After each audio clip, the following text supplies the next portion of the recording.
तो दोस्तों कुछ दिन पहले मैं आप लोगों को एक वीडियो के माध्यम से बताया था कि किस तरीके से अमेरिकी इंजन मतलब जनरल इलेक्ट्रिक के F414 इंजनों के वजह से तेजस मार्क 2 एयरक्राफ्ट एक तरीके से डिले हो रहा है और गवर्नमेंट तेजस मार्क 2 एयरक्राफ्ट को लेके फंड जारी करने से पहले ये इंश्योर होना चाहता है कि अमेरिका 100% टेक्नोलॉजी ट्रांसफर के साथ जनरल इलेक्ट्रिक के इन इंजनों को भारत में मैन्युफैक्चर करने को लेकर अनुमति दे। हालांकि दोस्तों इस तरीके के खबरों के साथ साथ अब सवाल ये भी उठ रहा है कि अगर अमेरिका भारत को 100% टेक्नोलॉजी ट्रांसफर के साथ जनरल इलेक्ट्रिक के F414 INS6 इंजनों को भारत में मैन्युफैक्चर करने को लेकर अनुमति नहीं देता है तो भारत के पास क्या ऑप्शन रहेगा। और दोस्तों इस सवाल के साथ मीडिया में कई तरीके के जवाबों को लेकर भी चर्चा किया जा रहा है, जिनमें एक जवाब है यूरोफाइटर टाइफून एयरक्राफ्टों में इस्तेमाल होने वाला इंजन मतलब यूरोजेट EJ200। और दोस्तों अब कई सारे खबरों में दावा किया जा रहा है कि अगर भारत को अमेरिका भारत के शर्तों पे इंजन नहीं देता है तो शायद तेजस मार्क 2 एयरक्राफ्टों में जनरल इलेक्ट्रिक के F414 इंजनों के जगह में EJ200 इंजनों का इस्तेमाल हो और ये अमेरिका के लिए एक बहुत बड़ा झटका होगा, क्योंकि इससे 110 किलोन्यूटन थ्रस्ट वाले इंजनों के डेवलपमेंट के संभावनाएं भी अमेरिकी इंजनों के साथ समाप्त हो जाएगा और ये संपूर्ण रूप से रोल्स रॉयस कंपनी के झोली पे चला जाएगा, जिससे कि दोस्तों रोल्स रॉयस कंपनी को आने वाले कई दशकों तक भारत के साथ बिजनेस करने का मौका मिलेगा और कई सौ संख्या में इंजनों को भारत में मैन्युफैक्चर किया जा सकेगा।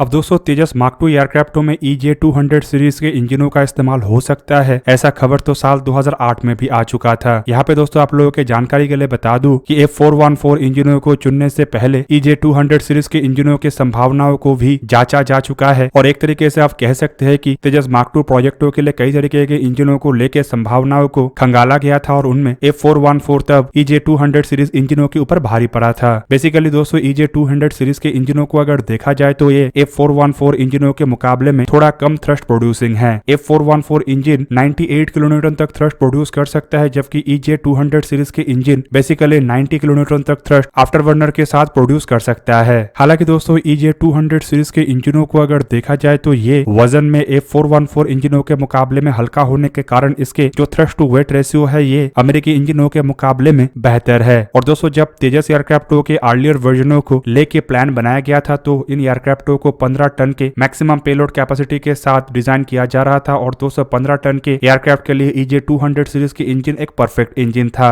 हालांकि बाद में जब तेजस मार्क 2 एयरक्राफ्टों के डिजाइन में बदलाव किया गया और उसके आकार को बढ़ाया गया तो अब ये जो तेजस मार्क 2 एयरक्राफ्ट है ये करीब 17.5 टन मैक्सिमम पेलोड के साथ है। अब दोस्तों आप लोगों को ये भी जान के हैरानी होगा कि यूनाइटेड किंगडम की तरफ से अपने EJ200 सीरीज के इंजनों को भारत को खाली ऑफर नहीं किया गया है, बल्कि कुछ रिपोर्टों में तो दावा ये भी किया जाता है कि संपूर्ण टेक्नोलॉजी ट्रांसफर के साथ इसे मेक इन इंडिया में भारत में बनाने को लेकर भी प्रस्ताव रखा गया है। दोस्तों EJ200 सीरीज के जिन इंजनों को फिलहाल यूरोफाइटर टाइफून एयरक्राफ्टों में इस्तेमाल किया जा रहा है वो असल में 90 किलोन्यूटन तक थ्रस्ट जनरेट कर सकता है और यूरोफाइटर टाइफून में 2 इंजन होने के कारण ये यूरोफाइटर टाइफून जैसे एयरक्राफ्टों के लिए काफी है। पर फिलहाल तेजस मार्क 2 एयरक्राफ्ट जो कि 17.5 टन का एयरक्राफ्ट है उसके लिए शायद EJ200 सीरीज के इंजन परफेक्ट ना हो, पर EJ200 सीरीज के इंजनों के 2 और भी वेरिएंट है जो कि इससे भी अधिक थ्रस्ट जनरेट कर सकता है। आपके जानकारी के लिए बता दूं कि इसके एक वेरिएंट को EJ2X0 स्टेज 1 कहा जाता है, जो कि EJ200 के मुकाबले में करीबन 20% तक अधिक थ्रस्ट जनरेट कर सकता है, जिसके ड्राई थ्रस्ट करीब 72 किलोन्यूटन है और maximum after burning thrust 103 kilonewton है। मतलब ये इंजन संपूर्ण रूप से F414 इंजनों की जगह ले सकता है। हालांकि इसके EJ2X0 स्टेज 2 वर्जन भी है जो कि 30% तक अधिक थ्रस्ट जनरेट कर सकता है और इसके ड्राई थ्रस्ट करीबन 78 किलोन्यूटन है और आफ्टर बर्नर थ्रस्ट करीब 120 किलोन्यूटन तक है। और आपके जानकारी के लिए बता दूं कि भारत को अपने AMCA एयरक्राफ्टों के प्रोग्राम के लिए भी 120 किलोन्यूटन तक थ्रस्ट वाले इंजनों का आवश्यकता है। रिपोर्ट में तो ये भी दावा किया जा रहा है कि भारत के सामने इन इंजनों का भी ऑफर AMCA एयरक्राफ्टों के लिए रखा गया है, जबकि दूसरी तरफ हाल ही में रोल्स रॉयस जैसे कंपनी के अधिकारी की तरफ से बताया गया है कि भारत के सामने 120 किलोन्यूटन थ्रस्ट वाले इंजनों को डेवलप करने को लेकर जो प्रस्ताव रखा गया है वो कोई पुराने इंजनों के बेस पे नहीं है बल्कि संपूर्ण नए इंजनों के बेस पे है। और रोल्स रॉयस कंपनी भारत को संपूर्ण टेक्नोलॉजी ट्रांसफर के साथ साथ इंटेलेक्चुअल प्रॉपर्टी राइट और एक्सपोर्ट राइट देने के लिए भी तैयार है। मतलब एक तरीके से आप कह सकते हैं कि भारत के काफी सारे शर्तों को मानने के लिए रोल्स रॉयस जैसे कंपनी तैयार है। और ऐसे में दोस्तों अगर भारत के द्वारा EJ200 सीरीज के स्टेज 1 इंजनों को तेजस मार्क 2 एयरक्राफ्टों के लिए चुना जाता है तो ये एक अच्छा डिसीजन हो सकता है।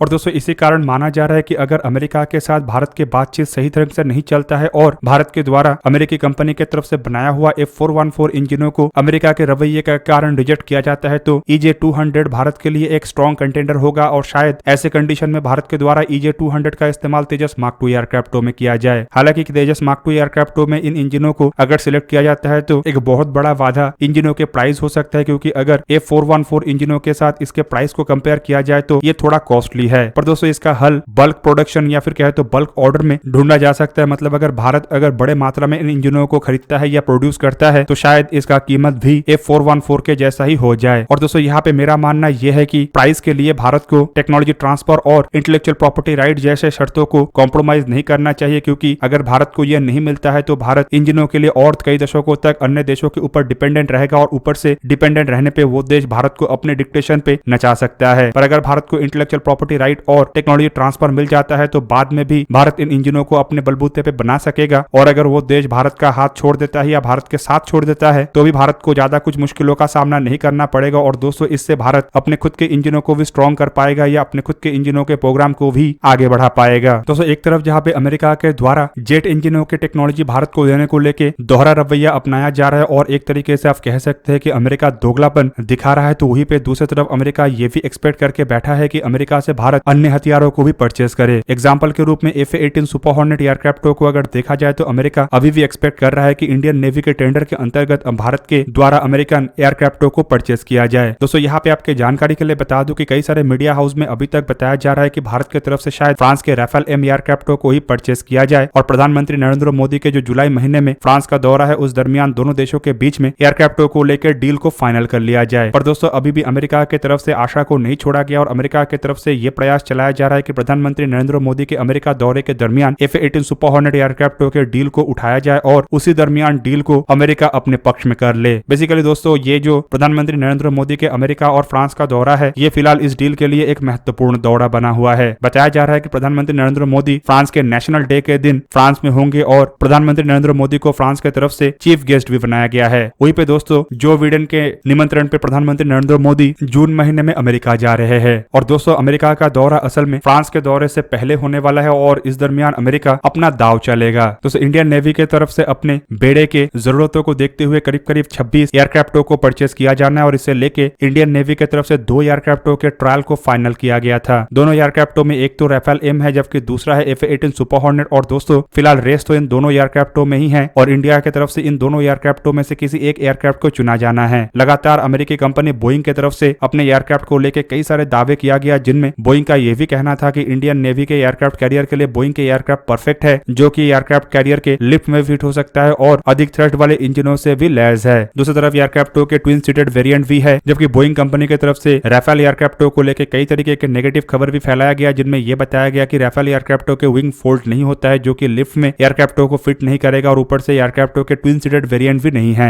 हालांकि दोस्तों इन सभी बातों के बावजूद इंडियन नेवी की तरफ से ट्रायल के बाद नेवी की तरफ से यह साफ कर दिया गया कि दोनों एयरक्राफ्ट ही इंडियन नेवी के आवश्यकताओं को पूरा कर सकता है, और कौन सा एयरक्राफ्ट खरीदा जाए यह संपूर्ण रूप से गवर्नमेंट के ऊपर डिपेंड कर रहा है। मतलब जो एयरक्राफ्ट प्राइस नेगोशिएशन में परफेक्ट होगा वही एयरक्राफ्ट इंडियन गवर्नमेंट की तरफ से परचेस किया जाएगा। और दोस्तों ऑलरेडी एयरफोर्स में 36 राफेल होने के कारण एक तरीके से राफेल की संभावनाएं बढ़ते जा रहा है। ऊपर से दोस्तों अमेरिका के जो रवैया है उसे देखते हुए माना जा रहा है कि अगर F-18 सुपर हॉर्नेट एयरक्राफ्टों के थोड़ा बहुत संभावनाएं बचा हुआ भी है तो वो जेट इंजन के डील रद्द होने पे संपूर्ण रूप से समाप्त हो जाएगा। हालांकि दोस्तों अगर भारत को अमेरिका से जेट इंजन अपने शर्तों पे नहीं मिलता है तो शायद MMRCA टेंडर से भी अमेरिका के एयरक्राफ्टों के संभावनाएं समाप्त हो जाए। हालांकि अगर देखा जाए तो अमेरिकन एयरक्राफ्टों का संभावना MMRCA मतलब 114 फाइटर एयरक्राफ्टों के टेंडर में उतना ज्यादा भी नहीं है।